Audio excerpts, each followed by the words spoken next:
What can we do to honor and celebrate Black history this month? And how can we best support Black-owned businesses and community organizations?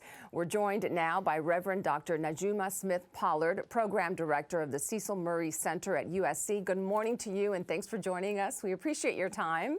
Good morning, Giovanna. Thank you for having me. I'm glad to be on with you all this morning. Oh, and we're glad to have you. So our first question is, so this past year we know it's been extraordinarily difficult for many families, but Black families as well. And so how can they thrive amid the racial inequality in the pandemic? Well, certainly we want our families to make self-care a priority. We know with the health inequities that a lot of our care is going to be on us to do for ourselves. So I want to encourage, Black families all over to make sure that your self-care is priority, and that includes how we're eating, how we are, going about our day-to-day lives, and really making sure that self-care is a priority at this tick of the watch. But also, one of the things that is important is that leaning into community. The village concept has always been our heritage, and it's in community that we find strength. And so in difficult times like these, it's really leaning into our communities that help us to best do that. And so, and then additionally, leaning into the stories, the narratives around Black power and Black beauty.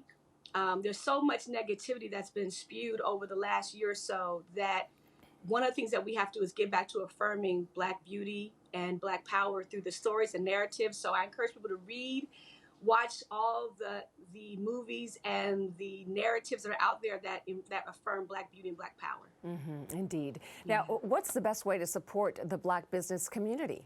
How can we do that? Well, so we know that Black businesses are losing at a great rate. I believe I heard the last statistic I heard was well over 40% of Black businesses will go out of business, and so we need communities of every kind to buy Black. We need them to go online and support small Black businesses, Black franchises, Black-owned franchises and small businesses, even the little mom and pop vendors and stores that are in your local community. I often find myself in Leimert Park area. There's a lot of vendors and a lot of stores there.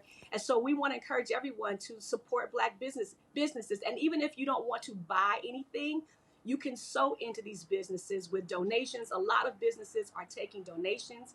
And we want to encourage not only African-American families to do that, but also those that are not African-American. And you can support and help Black businesses thrive in this season. Okay. Mm-hmm. And so why, again, asking you a question we didn't discuss earlier, but why, again, is it so important to continue to celebrate Black History Month? Well, because African-Americans, families, and Black narratives are the American story. There is no American story without the Black story, without the African-American story. And so we celebrate African-American History Month not to be separate from the American story, but to reconcile that the American story is the African-American story. This country would not be what it is without African-Americans. We know that to be a fact. And so we celebrate not to be separate from, but to say, please make sure you don't tell the American narrative without telling the African-American narrative.